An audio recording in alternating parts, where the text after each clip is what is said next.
Buenos días a todos. Agradecemos su compañía en este evento organizado por la Delegación de la Unión Europea en México.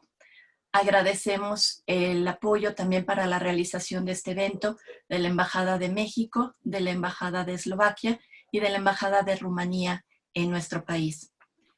El objetivo es un diálogo, así es que invitamos a todos los participantes a que hagan sus preguntas y comentarios para que podamos reflexionar juntos sobre el proceso de integración europeo.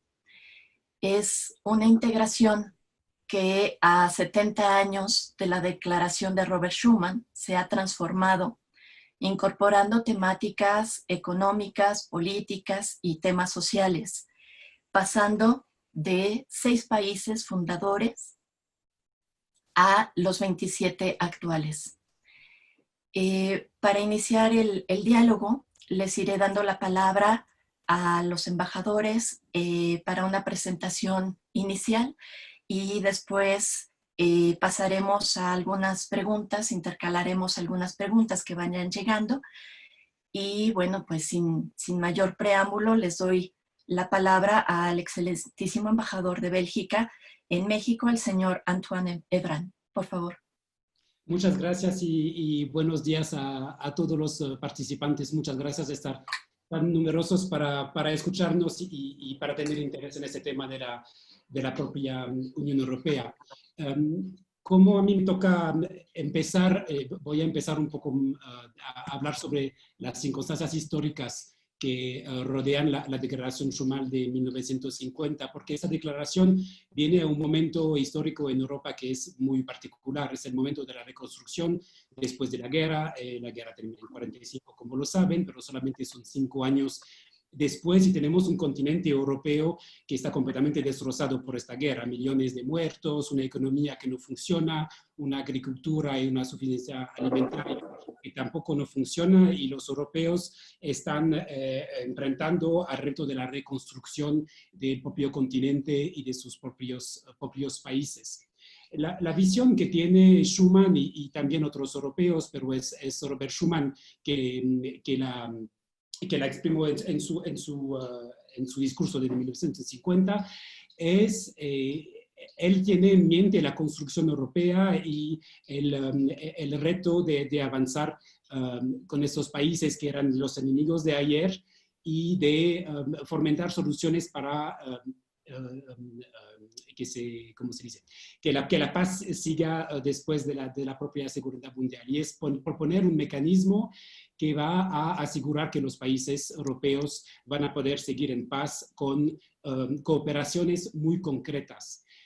Schuman y los europeos de 1950 tienen la elección entre dos métodos. Hay un método del top-down, es decir, que los gobiernos van a tomar una decisión de integración europea y la van a imponer a la sociedad y a la economía, pero Schuman elige la opción inversa, es el bottom-up, es decir, que lo que quiere Schuman es de crear las condiciones de cooperación entre empresas y entre ciudadanos europeos de esta época y que poco a poco en este mecanismo se amplían más y más las competencias y los temas que vamos a manejar juntos a partir del Tratado de París en 1951.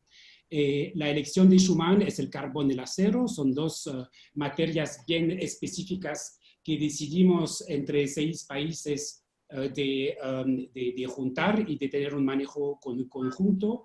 Y empieza una dinámica que se llama también el método Schuman, y esta propia dinámica es que empezando con el carbón y el acero y viendo que es eficaz y que funciona bien, que los estados, pero también las empresas o los ciudadanos están en demanda de más y de intercambiar más productos, de emplear el carbón y el acero a todos los bienes, por ejemplo, que se pueden intercambiar entre estos 6 países.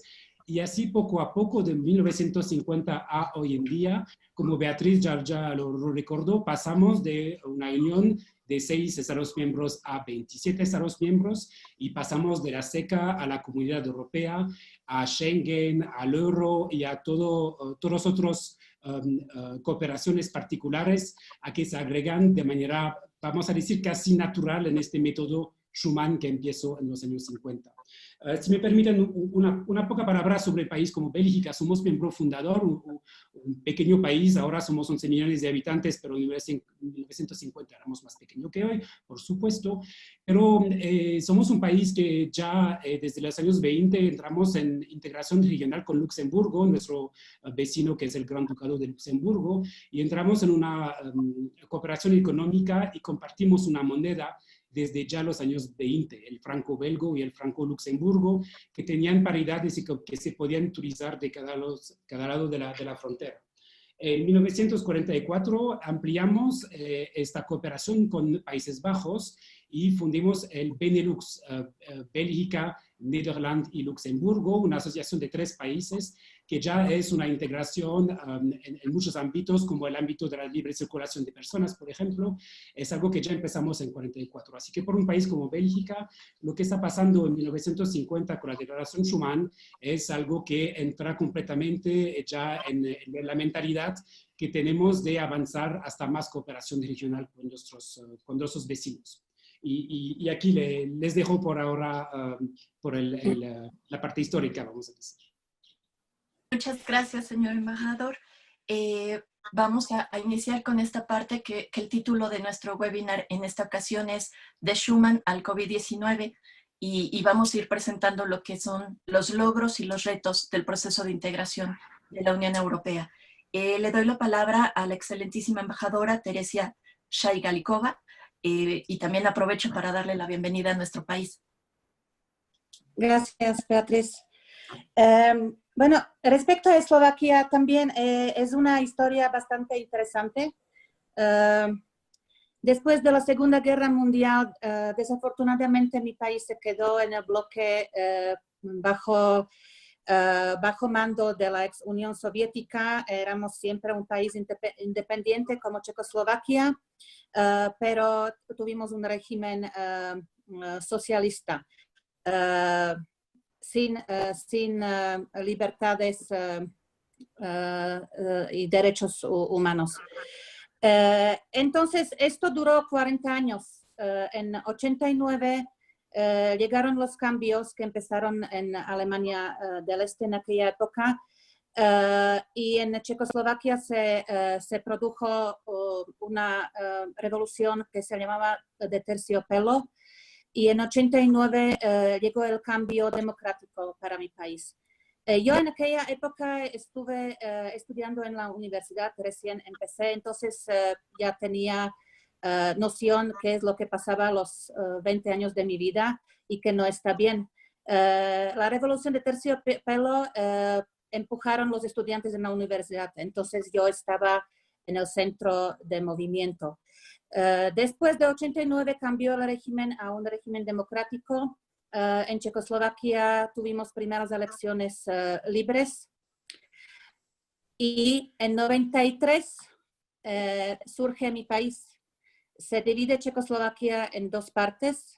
Se divide en la República Checa, en la República de Eslovaquia. No hubo guerra, no tuvimos ninguna muertes, fue totalmente pacífico. Otro paso que queríamos hacer como mi país era la entrada y pertenecer a un grupo de países democráticos y económicamente estables. Por lo tanto, decidimos esforzarnos para entrar a la Unión Europea. Eso lo logramos en el año 2004. Entonces, somos un país joven, y cambiamos de un régimen socialista comunista sin ninguna posibilidad de vivir en un país democrático hasta independizarnos y pertenecer a la Unión Europea. Y para mí personalmente es un logro también personal porque yo he vivido todos estos cambios y estoy muy orgullosa que mi país ahora pertenece a países de la Unión Europea. Aquí terminaría. Muchas gracias, embajadora. Le daría la palabra a el señor Ionut Valcu, que es el encargado de negocios de la Embajada de Rumanía en México. Por favor. Muchísimas gracias, doctora, y saludos a todos los asistentes de esta videoconferencia. Siguiendo la línea que nos ha presentado los dos embajadores anteriores, de Bélgica y de Eslovaquia, nada más quisiera añadir el hecho de que uno de los logros más importantes de la Unión Europea es haber obtenido uno de los periodos más largos de paz en el continente europeo. Si uno se pone a estudiar la historia de Europa, va a ver que a lo largo de los siglos ha habido unas guerras constantes entre las naciones europeas, difíciles equilibrios que se han establecido dependiendo de cuál era el poder hegemónico y cuál no, cuáles intentaban pues quitar ese poder. Y por eso, después de la Segunda Guerra Mundial, este proyecto de integración europea ha tenido el mayor éxito en establecer esa paz tan deseada por los europeos. Ha habido anteriormente otros proyectos de integración europea, pero que lamentablemente no han sido exitosos. Por lo tanto, tenemos 70 años de paz entre todos los países miembros de la Unión Europea. Eso no quiere decir que no ha habido alguna que otra guerra en Europa, como lo estamos viendo hoy en día pues, en Ucrania, en el este de Ucrania, o en los años 90 en los Balcanes, en la ex Yugoslavia. En cuanto a Rumanía, pues les puedo decir que nosotros nos hemos adherido a la Unión Europea en 2007, junto a Bulgaria. Fuimos parte de la segunda ola de la expansión al centro y este de Europa, de la Unión Europea, después de la primera ola que tuvo lugar en 2004. Para nosotros ha sido muy importante esta integración debido al hecho de que para los rumanos tiene un significado muy especial.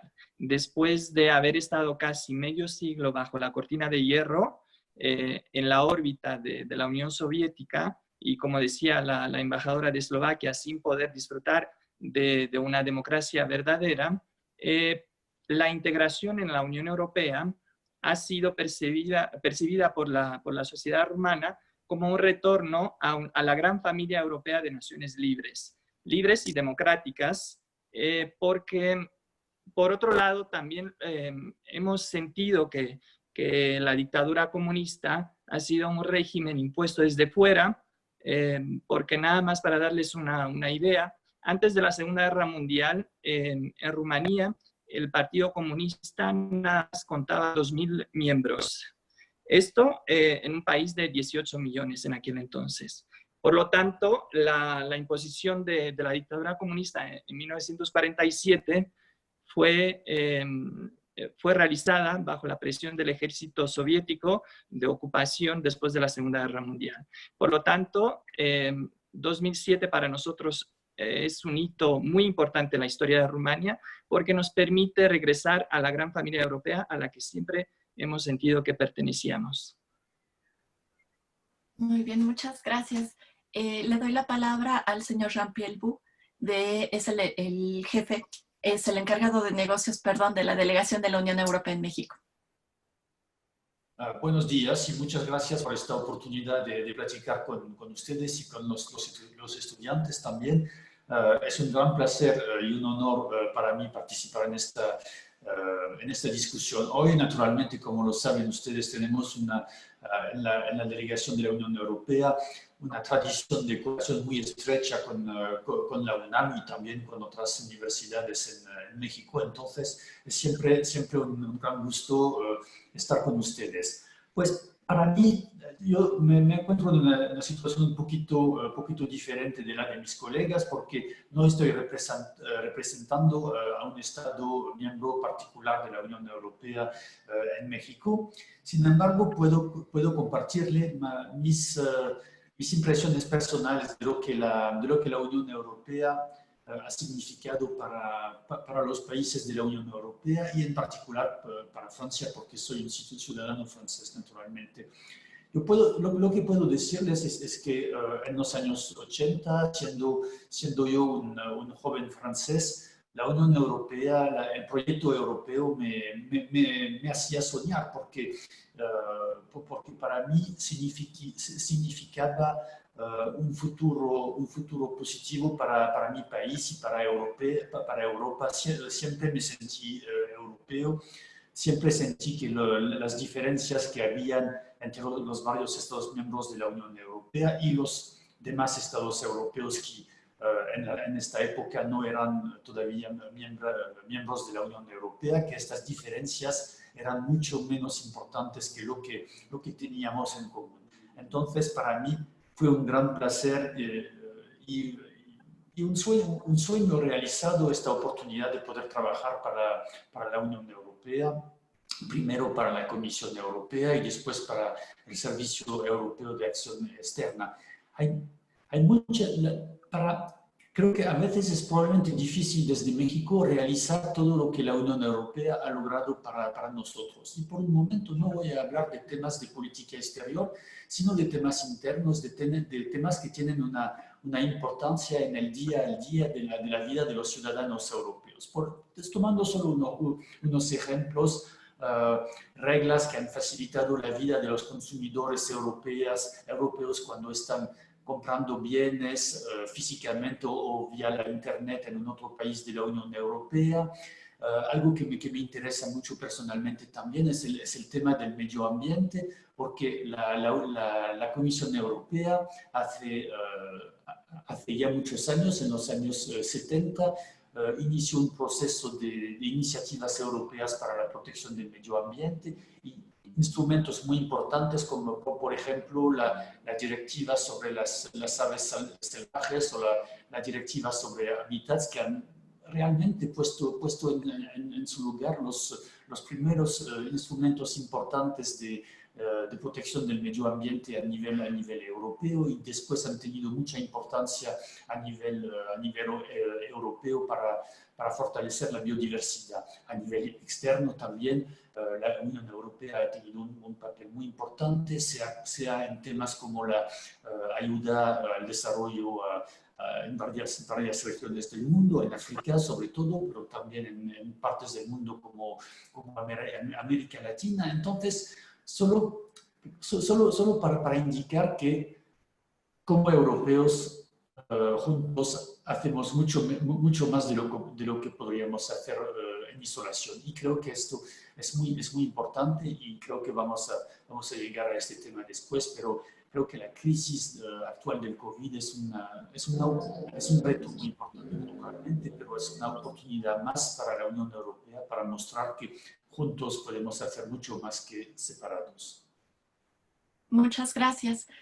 Aprovecho para recordarles a todos nuestros participantes que pueden mandar sus preguntas para que sigamos este debate.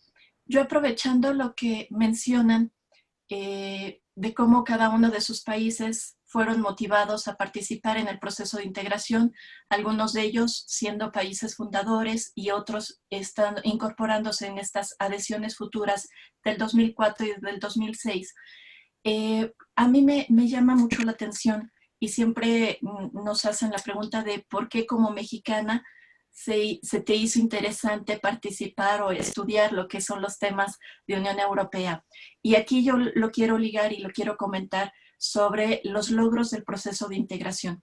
Parte de este panel es reflexionar sobre eso, y una de las motivaciones que yo tuve y el primer tema que me gustó trabajar e investigar era precisamente los fondos de desarrollo. Esta solidaridad que estaban mostrando los europeos, estas inversiones, qué características tenían estos recursos económicos, y sobre todo la búsqueda de con solidaridad europea revertir las zonas más desfavorecidas de aquellos países que formaban parte de la integración europea. Si les parece bien, yo les preguntaría y haríamos otra ronda para saber en cada uno de sus países, ¿qué es lo que ustedes consideran que ha beneficiado más ser parte del proceso de integración europeo? ¿Cuál sería alguno de esos logros que les gustaría enfatizar en este momento? Si les parece bien, le doy la palabra a la embajadora Teresa Regalikova. Por favor. Gracias, Beatriz.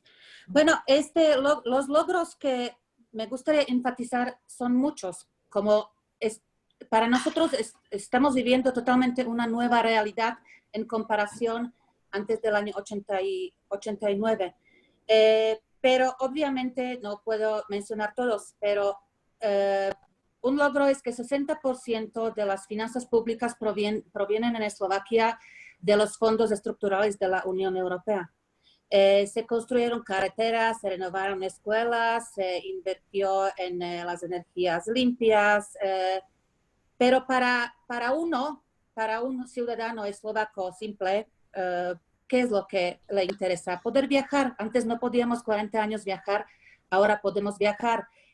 Podemos viajar inclusive sin mostrar pasaporte dentro de la zona Schengen. Entonces, para nosotros es una nueva realidad que apreciamos mucho.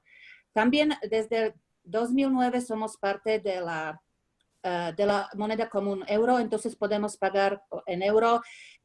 Bratislava, la capital de Eslovaquia, queda solamente a 60 kilómetros de Viena. Son las dos capitales que quedan más cerca del mundo, creo. Entonces, uno puede ir en la mañana en un trenecito a Viena sin cambiar la moneda y ir ahí al museo, hacer compras, hacer lo que sea y regresar al mismo día sin tener ninguna molestia. También la gente joven hoy en día puede estudiar en las universidades de prestigio europeas. Antes obviamente no era posible. Así estamos recibiendo gente educada que saben otros idiomas y esto ayuda mucho en el mercado de trabajo. Sí, también el hecho que podemos expresarnos libremente, que tenemos elecciones libres, también son principios de la Unión Europea. Para mí, personalmente, también es un logro. Muy bien, muchas gracias, embajadora. Le doy la palabra al señor Jonut Balku. Pues muchísimas gracias, doctora.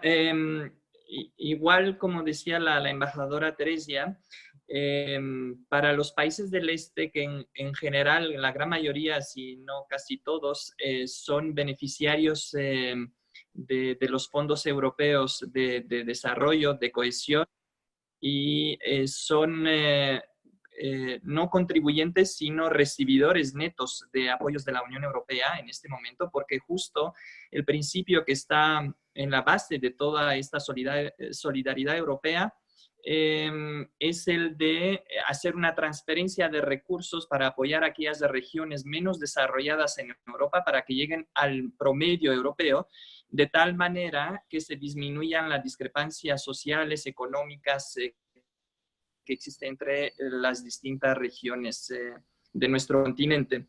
En el caso de Rumania, les puedo decir que, por ejemplo, para nosotros es muy importante la política agraria común. Rumania es uno de los mayores productores de granos de la Unión Europea y también pues, de otros productos. O sea, no sé, se me ocurre decir lo de los vinos, que es muy poco conocido en el extranjero, pero aparte de Italia, España, Francia, que tienen muy buenos vinos, Rumanía es también uno de los mayores productores de vinos a nivel europeo. Luego también en la infraestructura, el apoyo de la Unión Europea ha sido fundamental para el desarrollo de carreteras y bueno, de todo lo que es modernización de infraestructura, aeropuertos, también pues metro de la ciudad de Bucarest y bueno, en muchos otros ámbitos del transporte.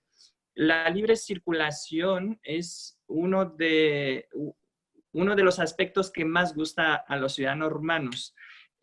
Somos uno de los países de la Unión Europea con mayor diáspora dentro de la Unión Europea. Nada más para que se hagan una idea, nuestras comunidades rumanas fuera de Rumanía, pero dentro de la Unión Europea, las mayores son las de Italia y de España, alrededor de 1 millón en cada país de rumanos. Por lo tanto, como se podrán imaginar, este derecho a la libre circulación es uno de los más fundamentales para la sociedad rumana en este momento. Y luego también quisiera precisar una de las cosas en las que la Unión Europea más ha apoyado a Rumanía, que es la lucha contra la corrupción. desde la época de la dictadura comunista, pues obviamente en un régimen totalitario tienes unas élites, nomenclatura, que se aprovechaban de todo lo que eran recursos del Estado y pues tenían una trama de contactos a lo largo o dentro de la administración pública que una vez caída la dictadura comunista, pues se siguió, sobrevivió, digamos, unos años después. Y en este sentido, la Unión Europea ha apoyado muchísimo a Rumanía desde el momento en el que estábamos negociando nuestra entrada en la Unión y luego también después, una vez que hemos ingresado, apoyando pues al Estado de Derecho y la consolidación del respeto hacia la ley en Rumanía y obviamente pues también apoyando al sistema judicial penitenciario de Rumania. No por nada, la nueva, o bueno, la primera fiscal europea elegida hace poco es la anterior fiscal anticorrupción de Rumania, Laura Kövesi, que ha recibido el mandato por parte de los líderes de la Unión Europea de poner en funcionamiento la primera Fiscalía Europea que pronto va a ser funcional y pues bueno, va a investigar todo lo relacionado sobre el mal uso de los fondos europeos en los distintos Estados miembros. Digamos que estos serían los primeros o los principales retos, logros para los rumanos desde su integración en la Unión Europea y me quedaría con estas principales ideas. Muy bien, muchas gracias. Le doy la palabra al señor Jean-Pierre Roux. Muchas gracias. Yo creo que para mí, bueno, tengo primero que decir una vez más que no estoy representando el Estado francés en esta discusión. Es más una opinión personal. Creo que el impacto de la Unión Europea en Francia, el impacto positivo se hizo en varios niveles. Creo que primero la integración europea ayudó a Francia a abrirse más hacia el exterior. Éramos un país naturalmente que tenía vínculos tradicionales con algunos países, en particular las colonias y antiguas colonias francesas, pero creo que este proceso de integración europea nos ayudó también a abrirnos más a nuestros países vecinos y también creo que a partes del mundo con las cuales Francia tenía menos relaciones. Hubo también unas políticas europeas que tuvieron un impacto muy fuerte, muy positivo en Francia. Por ejemplo, la política agrícola común que acaba de mencionar el encargado de negocios de Rumania tuvo un papel muy importante para Francia, para ayudar a Francia a volverse un país exportador de productos agrícolas y ahora estamos exportando muchos países productos agrícolas y hay cada vez más un enfoque en productos agrícolas de calidad que de cierta manera representan algo muy europeo en nuestro vínculo, tal vez un poquito loco con la comida, que es algo que compartimos con los mexicanos, creo, pues es un tema en el cual Francia, pero también otros países europeos se han beneficiado de la integración europea. Se mencionaron también las políticas de desarrollo regional que tuvieron un papel muy grande en el pasado para países como España, Italia, Portugal, Irlanda, con mucho éxito, pero también para algunas partes de Francia, en particular regiones del norte de Francia, en las cuales industrias tradicionales habían sufrido mucho, pues las ayudas de la Unión Europea han ayudado a estas regiones a rejuvenecerse de alguna manera, a encontrar nuevas oportunidades económicas, en particular el desarrollo del turismo, de las nuevas tecnologías, etc. Entonces, un papel muy positivo. También se mencionaron políticas como el libre tránsito de personas dentro de la Unión Europea, en el espacio Schengen, que es algo muy importante, naturalmente, algo muy valioso para los ciudadanos, las políticas en materias de intercambios educativos, el programa Erasmus+, que es algo que también ha ayudado a los jóvenes franceses a sentirse más europeos, a conocer mejor las lenguas, los idiomas extranjeros, porque hace 20 o 30 años la situación no era lo que es ahora. Y he visto en el chat una pregunta en particular sobre este aspecto, el programa Erasmus+, y las posibilidades que va a haber para un país como México. Pues lo que puedo decir en este respecto es que ya México es ya el segundo mejor cliente del programa Erasmus+ fuera de la Unión Europea. Entonces, lo que puedo decir es que pienso que esta buena participación mexicana en el programa va a seguir en el futuro. Y había también una pregunta especialmente para mí sobre los temas de medio ambiente.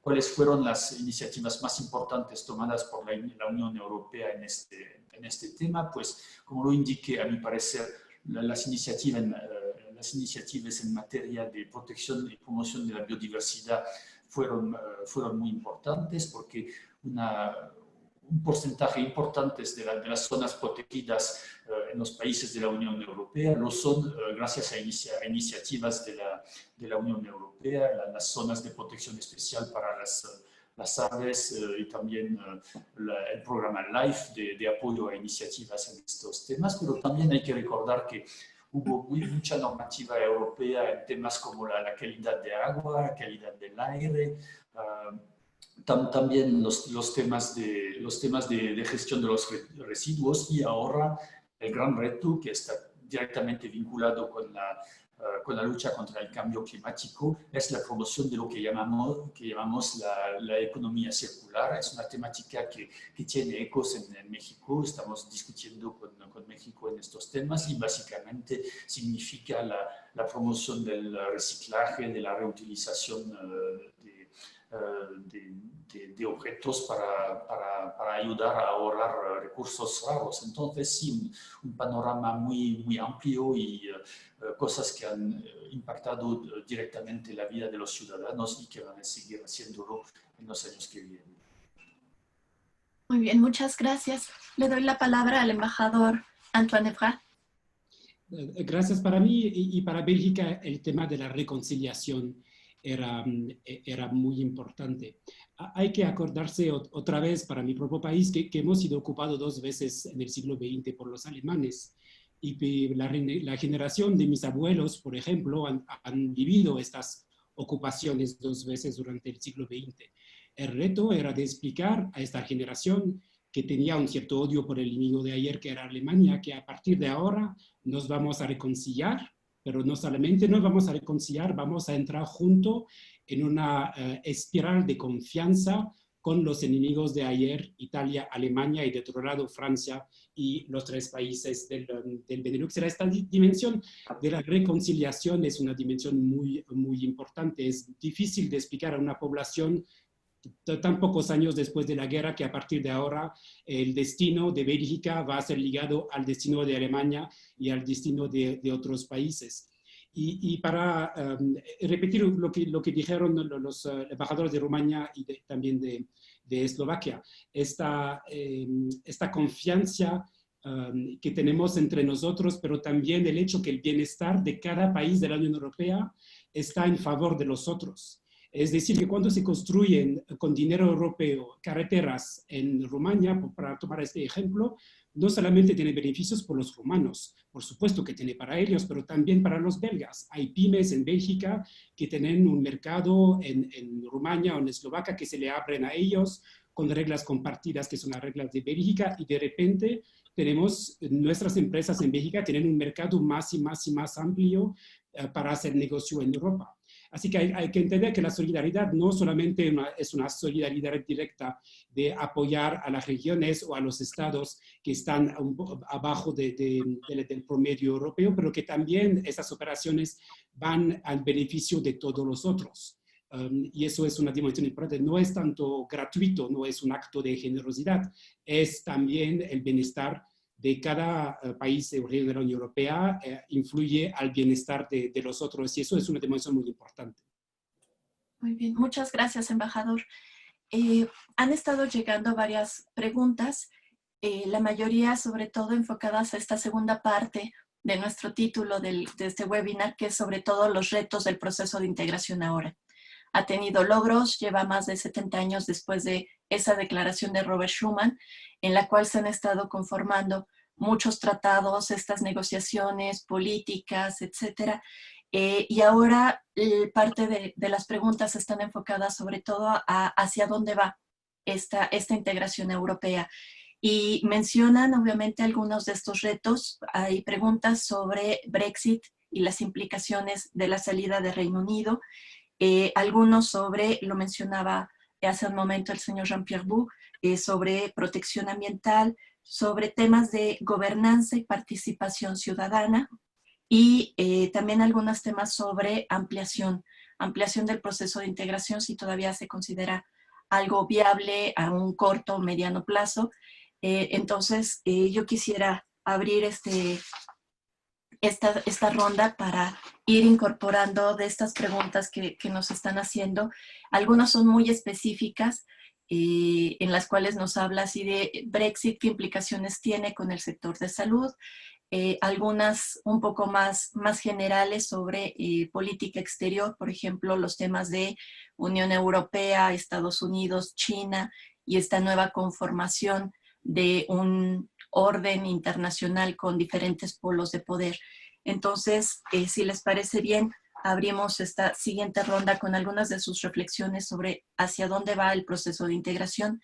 Algunas también mencionan sobre si es posible, después de esta crisis de COVID, avanzar más en lo que es la integración europea e incorporar temáticas de temas de salud que son una competencia actualmente de apoyo a que pase a ser una competencia compartida entre los estados y la integración o incluso una competencia exclusiva. Si les parece bien, empezamos con ahora dándole la palabra al señor Jon-Knut Falku, por favor. Sí, muchísimas gracias. Sobre el Brexit, nada más, pues quisiera mencionar el hecho de que, en nuestra opinión, en un mundo tan globalizado y cada vez más multipolar, es muy difícil que un país por sí solo haga frente a todo lo que se viene encima. Por lo tanto, lamentamos muchísimo el hecho de que el Reino Unido haya decidido salir de la Unión Europea. Creemos que juntos hubiéramos estado mejor, pero es la decisión del pueblo británico y por lo tanto la respetamos, así como fue manifestada en el referéndum. Tanto Rumanía como la Unión Europea, pues obviamente quieren mantener muy buenas relaciones con el Reino Unido. Somos socios estratégicos y aparte el Reino Unido, no hay que olvidar que es uno de los pilones más importantes de la defensa europea en general. Reino Unido también sigue siendo aliado dentro de la Alianza Nordatlántica de los países europeos. En un continente europeo en el que cada vez vemos más tensiones en las proximidades, digamos, de la Unión Europea, ¿no? Tenemos lo que está sucediendo en Ucrania, que lo mencionaba antes. También hay varios conflictos congelados alrededor de la frontera oriental de la Unión Europea, en Moldavia, en el Cáucaso, bueno, en la guerra de Siria, y más al sur pues tenemos lo que es Libia, ¿no? Con todo el conflicto interno que se está desarrollando. Por lo tanto, creo que vamos a seguir colaborando muy bien con el Reino Unido, al menos en esta parte de defensa europea. También para la Unión Europea y para Rumanía es muy importante que en este acuerdo que se está negociando de salida del Reino Unido de la Unión Europea, que se respeten los derechos de los ciudadanos europeos que residen en el Reino Unido, de igual manera que se van a respetar los derechos de los ciudadanos británicos que tienen su residencia, su domicilio en el continente europeo. Por lo tanto, yo creo que la Unión Europea no le queda más que consolidarse. Hay que recordar que nuestro proyecto europeo se ha consolidado de crisis en crisis. Es decir, cada crisis que ha enfrentado la Unión Europea ha hecho que los líderes europeos sean más conscientes de la necesidad de consolidar este proyecto común europeo, de conceder más competencias, más soberanía hacia la Unión Europea, para que juntos, como bloque, podamos actuar mejor y ser mejor escuchados en la escena internacional. Y por eso también yo creo que es muy importante que en el futuro próximo ya podamos concluir con la ampliación de la Unión Europea en lo que queda de los Balcanes, de los países balcánicos que todavía no han podido adherirse a la Unión Europea, pero que la mayoría, hay que recordarlo, tienen abiertos los procesos de negociación para la adhesión a la Unión Europea. Por parte de Rumania también quisiera decir que por cuestiones históricas, sentimentales, Rumania siempre va a abogar también por una futura inclusión, cuando sea posible, de la República de Moldavia en este proceso de ampliación. Pero esto ya es una cuestión para el futuro. De igual manera, como les decía, pues yo creo que lo que queda para la Unión Europea no es nada más que ahora que hemos quedado 27, pues buscar una mayor consolidación de la Unión Europea, y lo hemos visto en las últimas noticias que han llegado desde Europa. Por primera vez se habla de un proyecto de deuda europea, cosa que se me hace muy importante y es un paso muy grande en adelante. Gracias. Muchas gracias. Le doy la palabra al embajador Antoine Evrard.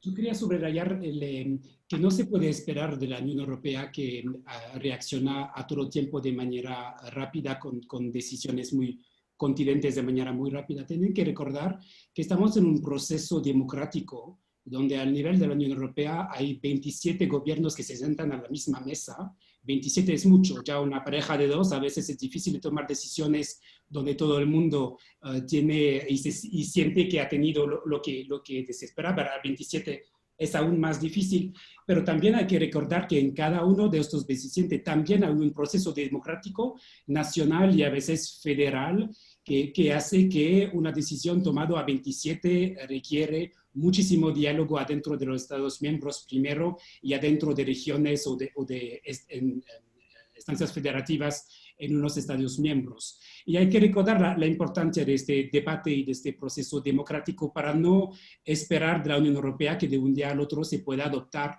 de manera muy fácil una política común. Hay que respetar cada vez estos diálogos internos que hay dentro de la Unión Europea para encontrar un punto medio, un punto negociado al nivel de la Unión. Como lo dijo Ionut, personalmente yo no veo cuál país ahora va a la conclusión que frente a una pandemia, por ejemplo, va a ser más eficaz actuando solo que actuando adentro del cuadro de la Unión Europea. Es evidente para todo el mundo que para enfrentar una crisis, que sea económica, que sea financiera o que sea una crisis de salud como la conocemos, por supuesto que la solución es más Europa y más eficiencia a nivel europeo que regresar a sus propias medidas nacionales. Pues ahora hay que procesar este debate, este propio debate democrático. También de no olvidar que en muchos países estamos desconfinando en Europa y que también todavía hay mucha atención sobre el propio manejo de la crisis sanitaria en nuestros propios países, y que eso, por supuesto, tiene consecuencias en el propio debate europeo. Gracias. Muy bien, muchas gracias. Le doy la palabra a la embajadora Teresa.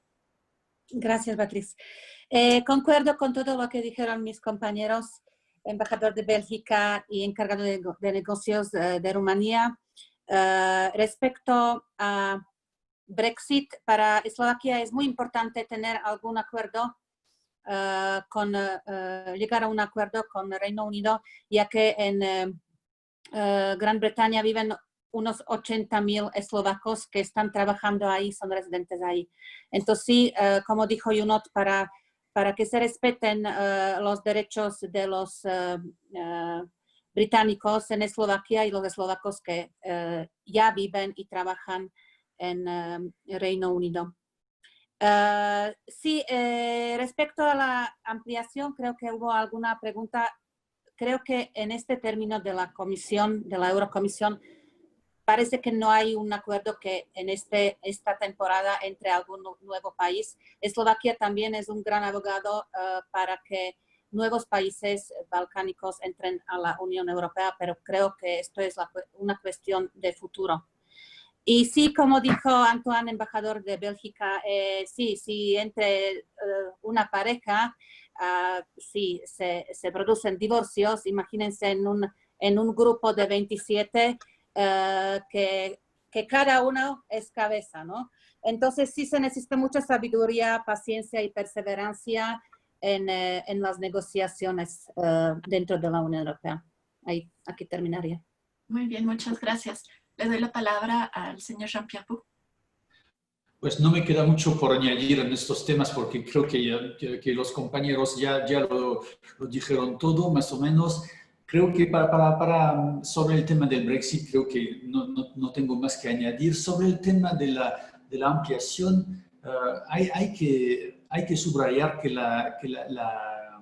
la Unión Europea sigue teniendo mucha atractividad porque hay muchos países que todavía quisieran hacer parte de la Unión Europea. Hay unos países, en particular países del Balcán, que ya están oficialmente candidatos para hacer parte de la Unión Europea.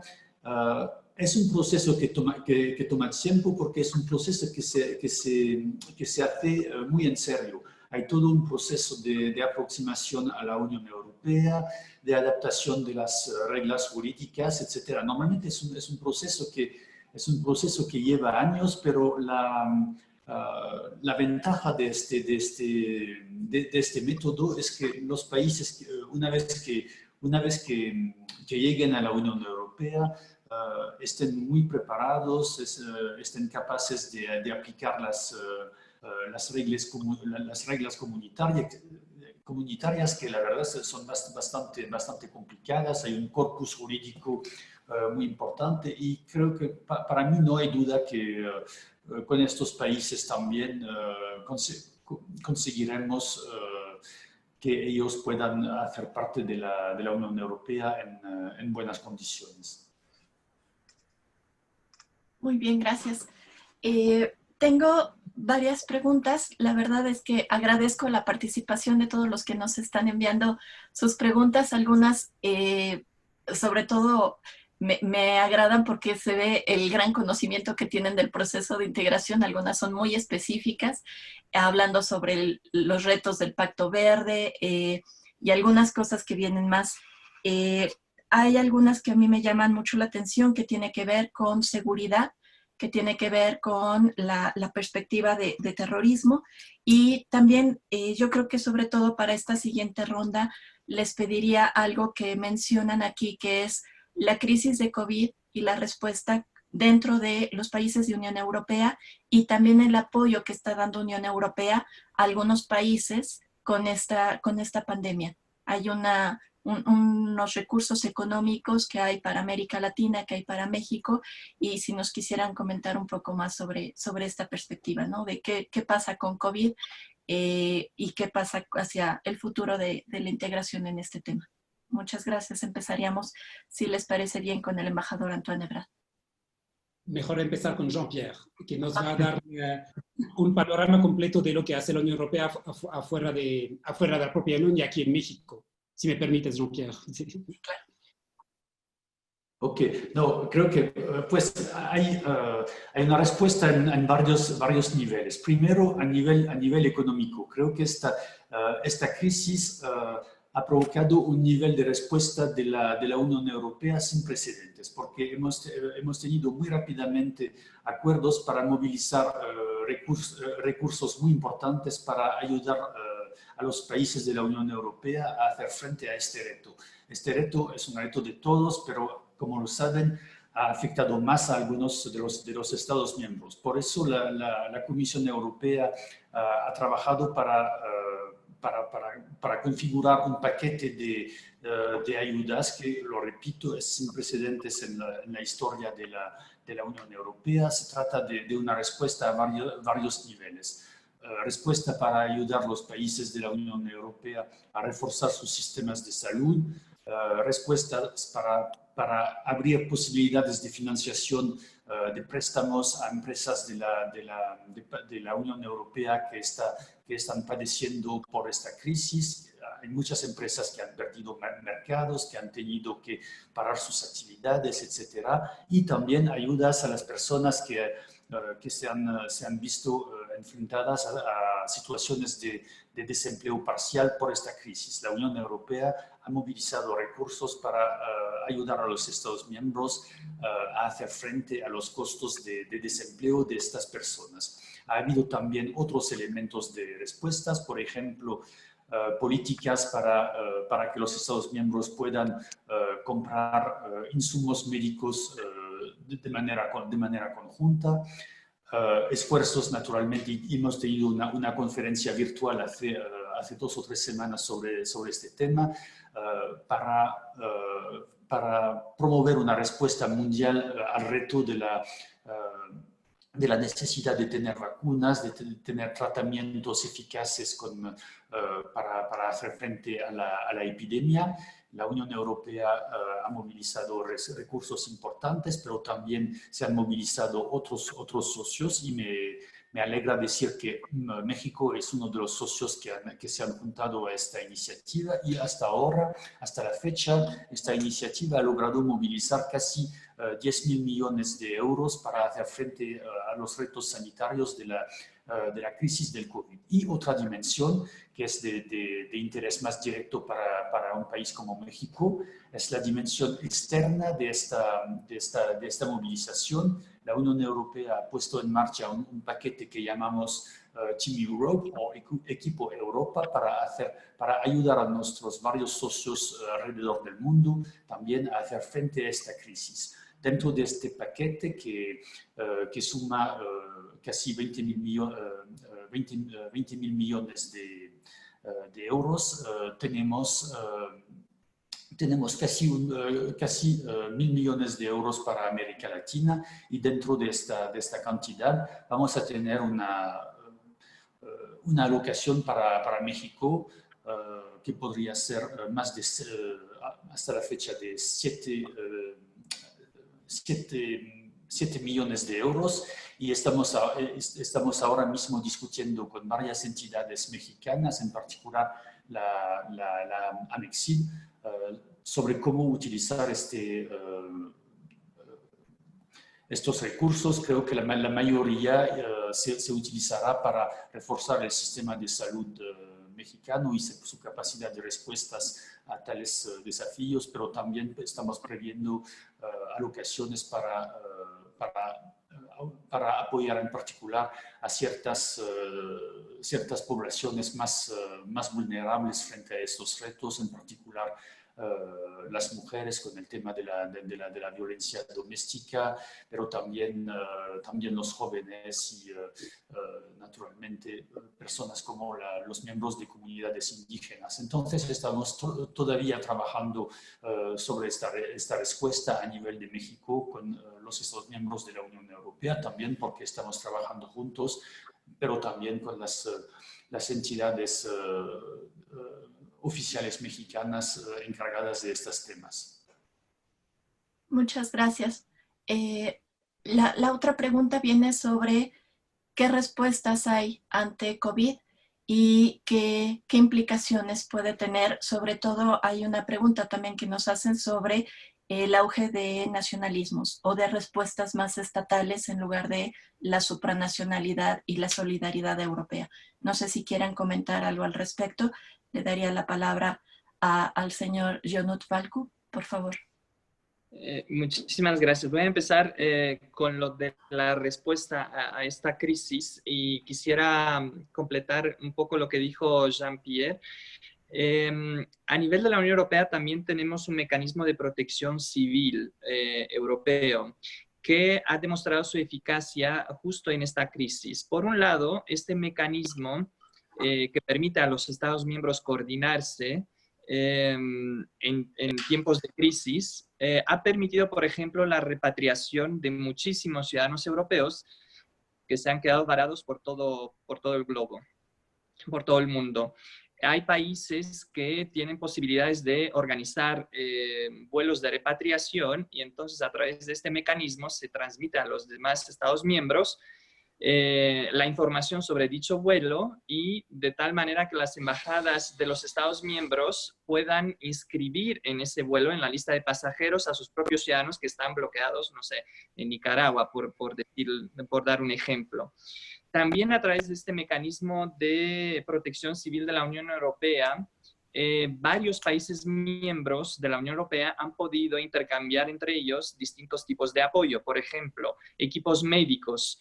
En el caso de Rumania les puedo dar el ejemplo de varios equipos médicos que han sido enviados a través de este mecanismo a Italia, pues para apoyar a los médicos italianos durante la crisis, ya que estaba saturado el sistema sanitario italiano y necesitaba refuerzos. Luego también dentro de la Unión Europea hay una reserva estratégica que se llama RescEU, que es una reserva estratégica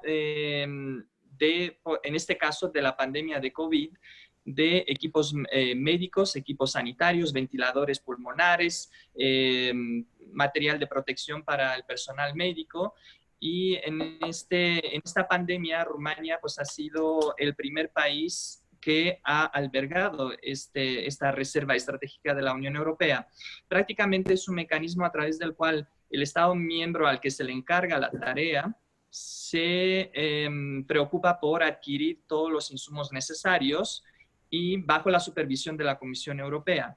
Y posteriormente, una vez comprados todos los materiales, se distribuyen en función de las necesidades entre los distintos miembros de la Unión Europea. Así fue el caso que se mandaron desde Rumania a través de este paraguas europeo, pues mascarillas o material de protección a varios países de la Unión Europea, Italia, España, incluso países en vías de adhesión como Montenegro, o países socios como puede ser la República de Macedonia del Norte o la República de Moldavia. Luego, pues también ha habido muchísima cooperación, y con esto acabo la parte de COVID, entre los Estados miembros a la hora de cerrar las fronteras. Muchas veces, o sea, a todos nos ha sorprendido el hecho de que los europeos que estamos acostumbrados a viajar libremente sin ningún obstáculo de un país a otro, de repente esta crisis nos ha demostrado que por razones sanitarias se han tenido que cerrar varias fronteras, lo que ha querido decir que varios, incluso transportistas, ya no digamos turistas, se han quedado bloqueados en otro país que no era el de su origen. Entonces, para el retorno a su país de origen, se han coordinado muy bien los países europeos para formar una especie de caravanas que respetara pues, todas las medidas sanitarias a lo largo del tránsito para llegar a su destino.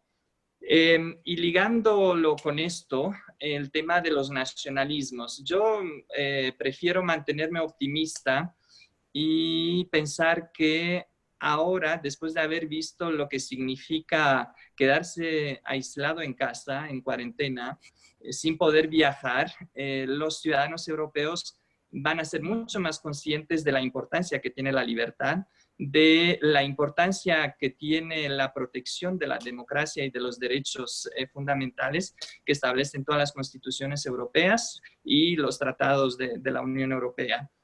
Por lo tanto, sí es cierto que esta crisis seguramente va a producir muchos cambios políticos, pero prefiero mantenerme optimista y pensar que van a ser cambios positivos en el sentido de que los ciudadanos son más conscientes, van a ser más conscientes a la hora de escoger a sus líderes, que sean más capaces de gestionar crisis como estas, y también líderes que se identifiquen plenamente con los derechos democráticos, de tal manera que no volvamos a vivir un periodo así de autoaislamiento, pero bajo un régimen menos democrático.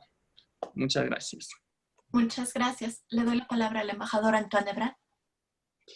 para seguir lo que dice Yonut y la importancia del respeto de las libertades y de los derechos humanos, tanto adentro de la Unión Europea que afuera de la Unión Europea, es un tema muy importante. Saben que la Unión Europea se puso a sí mismo como goal, ahora no sé cómo se dice, como objetivo, gracias, de defender, de promover los derechos humanos y las libertades individuales por todo el mundo. Y también es una parte importante para nosotros del acuerdo entre México y la Unión Europea. He visto que hay un par de preguntas sobre el tema del acuerdo global, pero que el acuerdo global tiene unos componentes de estos derechos humanos que son importantes y que para nosotros europeos son primordiales en la relación que queremos tener con México. Queremos ser socios estratégicos y para nosotros socios estratégicos no se trata solamente de comprar y de venderse más productos, se trata de acercarse también al nivel político y de tener citas regulares donde podemos dialogar sobre temas de democracia, de derechos humanos, de Estado de Derecho, etcétera, y de así acercarse nuestros puntos de vista y de poder tener diálogos sobre todo tema que es de interés común. Y también esta cooperación estratégica se traduce al nivel multilateral, por ejemplo, al nivel de las Naciones Unidas, donde México y la Unión Europea muy a menudo son socios en resoluciones o en temas que tienen en común y que son importantes en ambas partes y donde vamos juntos, 27 más México, a defender textos y a defender valores que tenemos en común en este sentido. Pero este ámbito de la libertad y del respeto de derechos humanos y de la libertad de expresión también, hay mucho debate también sobre la transparencia y el efecto o el no efecto de la transparencia en el manejo de las pandemias probablemente en el mundo. Son temas que son muy importantes, pero muy presentes en el acuerdo global y en la relación que queremos tener con México, que es ambiciosa, que es de socios estratégicos y no solamente de socios comerciales. Gracias. Muchas gracias, embajador. Le daremos la palabra a la embajadora Teresia Shaiganikova, por favor. Gracias, Beatriz. Sí, y yo también me quiero mantener optimista, como dijo Yonut. Sí, esperemos que esta crisis sí mostró que es bueno pertenecer a un club que sí tiene ciertas reglas y que se apoya mutuamente. Y además, un punto muy importante, fuimos nosotros mismos que expresábamos la voluntad de entrar a la Unión Europea. Nadie nos esforzó a nada. Hubo un referéndum donde la mayoría de la población sí votó a favor a la entrada de la Unión Europea. Nadie nos forzó a entrar a este club y somos felices que somos miembros de este club. Respecto a cooperación durante la pandemia, tanto como Rumanía mandó los médicos donde se necesitaban, Eslovaquia también mandó apoyo en especie en la época crítica a Italia. También mandó apoyo a Moldavia, Ucrania y Serbia. También Eslovaquia, además de ser miembro de la Unión Europea, crea dentro de la Unión Europea un grupo que se llama Visegrad, que son 4 países. Tanto como Bélgica es miembro de Benelux, nosotros somos miembros del grupo Visegrad, que son 4 países: República Checa, República Eslovaca, Polonia, Hungría. Y estos 4 países van a contribuir con un monto de 3 millones de euros a una iniciativa que se llama Coronavirus Global Response para buscar solución para la vacuna contra la COVID-19. Y eso que dijo Yonut, súper importante, disculpe que no terminó aquí, que la Embajada de Eslovaquia en México cubre 8 países. Entonces también cubrimos países de América Central. Somos una embajada muy pequeña. Y en estos países, no sé, Guatemala, Honduras, Salvador, Costa Rica, Nicaragua, Belice y Panamá, no tenemos embajadas. Y en esta época tan difícil para nosotros, que trabajábamos 13 horas diarias, sábados, domingos, por 3 semanas, porque nos quedaron ciudadanos varados en estos países, nos ayudó muchísimo las delegaciones de las uniones europeas que están en estos países trabajaron súper bien. Sin su ayuda no sé qué haríamos. Esto es otra muestra de que qué bueno que somos miembros de la Unión Europea. Muy bien, muchísimas gracias, embajadora. Pues ya para hacer nuestra ronda final, yo lo que les pediría es, la mayoría de nuestras preguntas vienen de estudiantes de diferentes instituciones universitarias de nuestro país, de México, y yo quisiera que aprovecháramos esta última ronda para que nos den algún mensaje de por qué sería importante que ellos se acerquen más a cada uno de sus países europeos representados aquí o del proceso de integración de la Unión Europea. ¿Cuál sería el vínculo, el interés que tienen estos países con México y cuál podría ser el futuro que viniera en estas relaciones bilaterales y birregionales? Si les parece bien, empezaríamos con la embajadora Teresia. Ahí, qué difícil. Qué difícil. Pues no sé, para que se acerque a la embajada, o sea, la puerta está abierta, somos un país nuevo, relativamente joven, entonces todavía muy energético, tenemos mucho que ofrecer, muchas novedades. Si se puede también estudiar y aprovecharse del programa Erasmus Mundus. La verdad, ¿por qué no? Sí, estamos abiertos. Muy bien, muchísimas gracias. Embajador Antoine Hebrard. Nos quejamos un poco la Unión Europea aquí en México que toda la atención o la mayor parte de la atención de los mexicanos va a los Estados Unidos. El sector privado mexicano tiene, por supuesto, muchísimos lazos con el sector privado americano debido a que son vecinos y a veces tenemos un poco la frustración de sentirnos un poco como olvidados. Es que los mexicanos conocen muy bien a Europa y conocen a España, a Francia y también a los países pequeños, pero que tenemos a veces la impresión que la primera idea que surge cuando se habla de hacer algo afuera de México, pues es por Estados Unidos y que no se piensa suficientemente a la propia Unión Europea.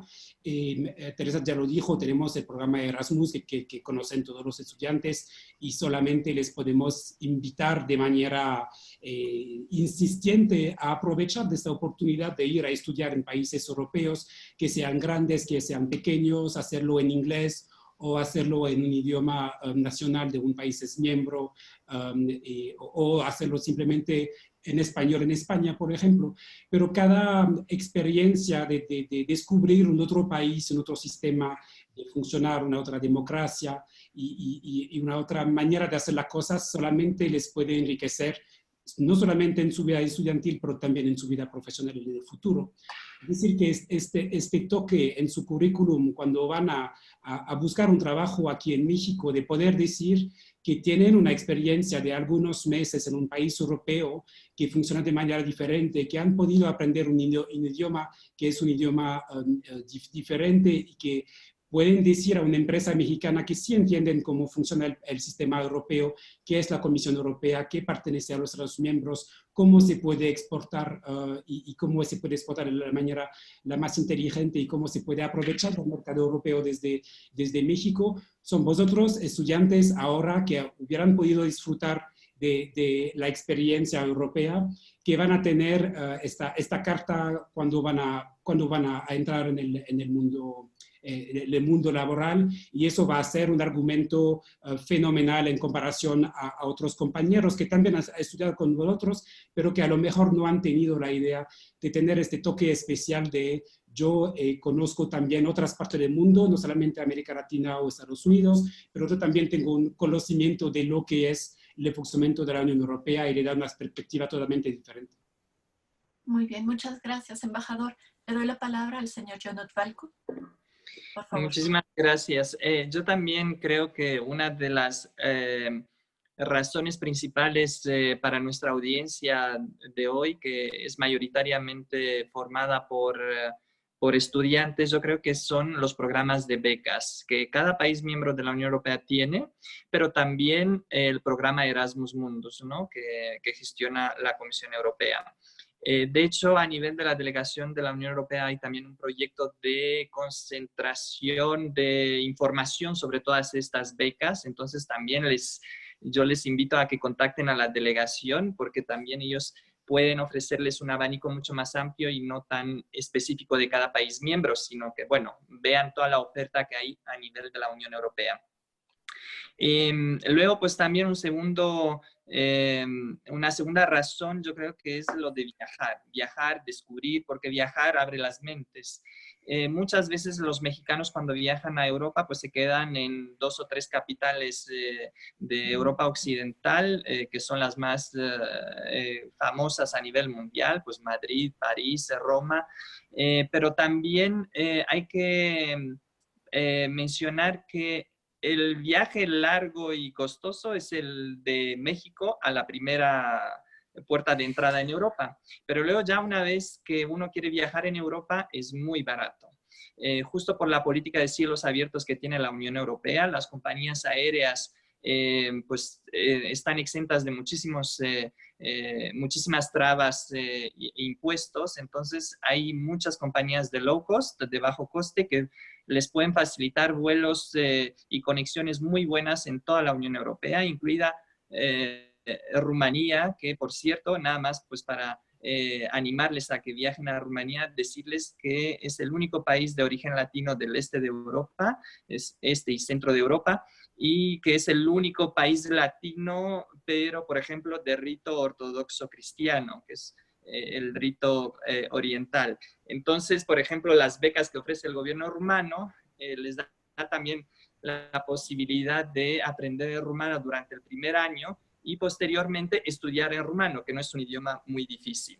Luego, una tercera razón, diría yo, que sería aprender más sobre el estado de bienestar europeo. A mí me sorprendió durante esta crisis económica provocada por el coronavirus, una noticia que yo pues no conocía, de que en México no existe un fondo de desempleo. Cuando un mexicano pues se queda sin empleo, el Estado no sale al rescate con fondos públicos para ayudarle a pasar este periodo un poco más difícil. Entonces, yo creo que hay muchos elementos de lo que significa el estado de bienestar europeo, de educación, salud, protección social de calidad, que los mexicanos, los estudiantes mexicanos que van a viajar o estudiar en Europa, van a poder posteriormente apoyar la implementación de todos esos elementos positivos aquí en México. Y por último, otra razón, yo creo que la cultura mexicana y la europea tienen muchas diferencias, pero también muchísimas coincidencias. También por la historia común que tiene Europa con México. Y nada más porque lo tocamos así muy por encima el acuerdo global, recordar que el acuerdo global Unión Europea-México, firmado en los años 90, es el primer tratado que firma la Unión Europea y que incluye no solamente una parte comercial, sino también una parte política y de cooperación. Y desde entonces el Parlamento Europeo ha obligado a la Comisión Europea que incluya este tipo de cooperación política también en los sucesivos tratados comerciales. Por lo tanto, digamos que México ha abierto caminos en cuanto a la política de tratados y relaciones especiales estratégicas con otros socios de este mundo. Y yo creo que estas razones serían creo yo que son muy convincentes para que los estudiantes y todos los que nos siguen hoy viajen y conozcan más de Europa. Muchas gracias. Le doy la palabra al señor Jean-Pierre Roux, por favor. Sí, muchas gracias. Estoy totalmente de acuerdo con los varios argumentos que mencionaron los colegas, las posibilidades para estudiar naturalmente, pero también lo que acaba de mencionar Yonut, es el interés de viajar en Europa, porque somos un continente bastante pequeño, pero con mucha diversidad, muchos lugares de interés, lugares históricos, pero también lugares naturales. Tenemos una gran riqueza, una gran diversidad. y creo que por eso puede ser muy interesante.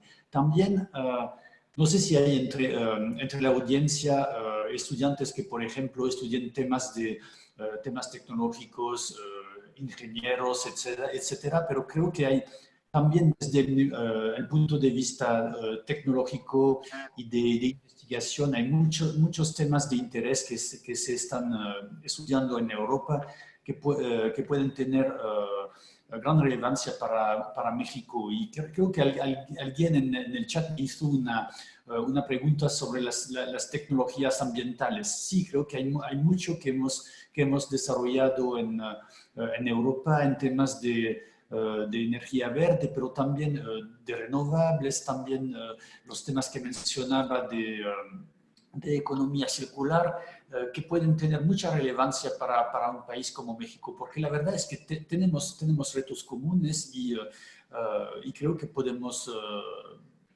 aunando nuestros esfuerzos, podemos lograr resultados para